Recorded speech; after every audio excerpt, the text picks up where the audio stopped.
कमलनाथ रौंदते हुए आगे बढ़ रहे हैं। आप लोग सोचिए कि कमल को कमलनाथ रौंदते हुए आगे बढ़ रहे हैं। अगर आप मध्य प्रदेश, कैसे हैं आप लोग? ठीक ही होंगे। आज मिजोरम और छत्तीसगढ़ में कुछ चरणों पर वोट पड़े हैं। वोट का नतीजा साहब, और आज मेरी छत्तीसगढ़ में एक हमारे मित्र हैं, आज उनसे मेरी बात जब हुई, मैंने उनसे पता किया कि वोट की दशा और भारतीय जनता पार्टी की दुर्दशा कैसी है।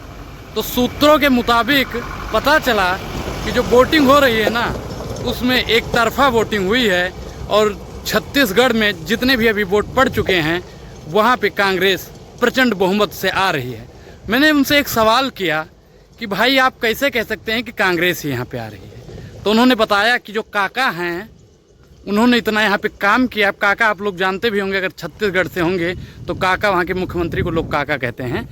तो वहाँ पे काका ने इतना काम किया है कि जनता उन्हीं को वोट देगी।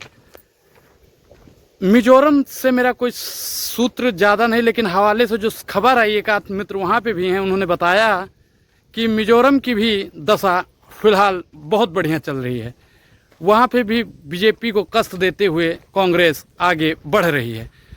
अभी छत्तीसगढ़ में एक चरण में और चुनाव होने हैं 17 तारीख को, जिसकी वोटिंग होगी।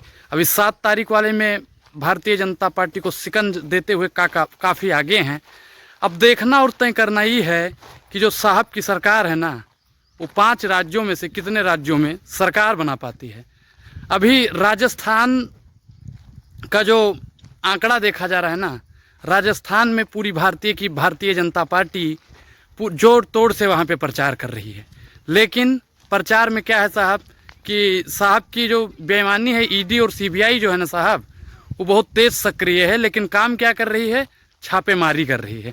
वो एक भी बीजेपी के नेताओं के यहाँ वो छापेमारी नहीं करती है, एक भी बीजेपी के विधायक के यहाँ वो छापेमारी नहीं करती है।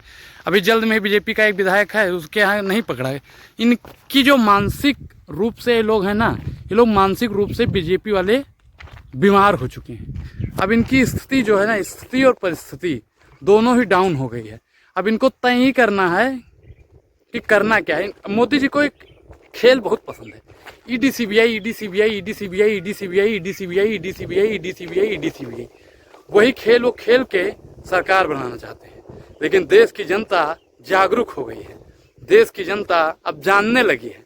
और आपको मैं मध्य प्रदेश की हाल बताता हूँ। मध्य प्रदेश के पन्ना जिले से आज मेरे पास फ़ोन आया था। वहाँ पे मेरे काफ़ी अच्छे मित्र भी रहते हैं। मध्य प्रदेश में कई ज़िलों के लोग हमारे संपर्क में हैं।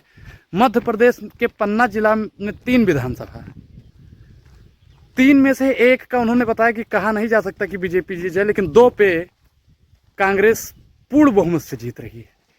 मैंने कहा भाई वहाँ पे तो बीजेपी की सरकार है, उनका शिवराज का दबदबा है, तो कमल लोग कहते हैं खिलेगा। तो उन्होंने बताया कि कमल को कमलनाथ रौंदते हुए आगे बढ़ रहे हैं। आप लोग सोचिए कि कमल को कमलनाथ रौंदते हुए आगे बढ़ रहे हैं। अगर आप मध्य प्रदेश से हैं तो आप मध्य प्रदेश के और भी जिलों की जो कंडीशन होगी आप हमको कमेंट बॉक्स में बताएंगे, नहीं तो जो नंबर नोट है आप इस पर मैसेज भी कर सकते हैं, व्हाट्सएप मैसेज पे भी बता सकते हैं आप अपनी प्रतिक्रिया।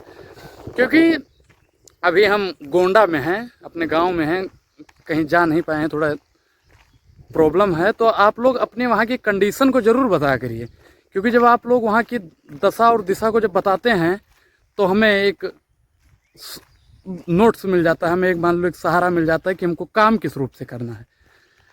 तो पन्ना जिला से खबर आई है कि 3 विधानसभा में से तीनों में कांग्रेस की सरकार बन रही है। और वहाँ पे 130 प्लस, उन्होंने बताया कि 130 प्लस से कांग्रेस की सरकार यहाँ पे बनेगी।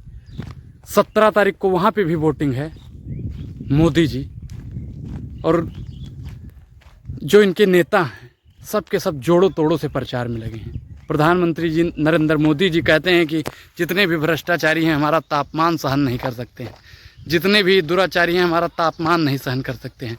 अब तय उनको करना है, जो वोट डालने जाते हैं तय उनको करना है कि भ्रष्टाचारी कौन है और जनता का हितैषी कौन है। हम तो कहते हैं कि जो जनता हित की बात करेगा वही 24 में देश में राज करेगा। राहुल गांधी अमरनाथ भी गए थे, उनकी आपने फ़ोटो भी देखी होगी। उसमें भी बीजेपी वाले हर जगह राजनीति, बीजेपी वाले की तो हर जगह राजनीति क्या करते हैं साहब। अब आप लोगों को जानना और समझना पड़ेगा कि अब वोट डालने से पहले वोट किसको देना है। आपके हक व अधिकार की बात करने वाली पार्टी कौन सी पार्टी है, आपके लिए शिक्षा और स्वास्थ्य की बात करने वाली पार्टी कौन सी है। अगर आप लोग हमारे विचारों से सहमत हैं तो अपनी प्रतिक्रिया ज़रूर दें और आप किस राज्य से हैं ये बताना हमको ना भूलें। धन्यवाद।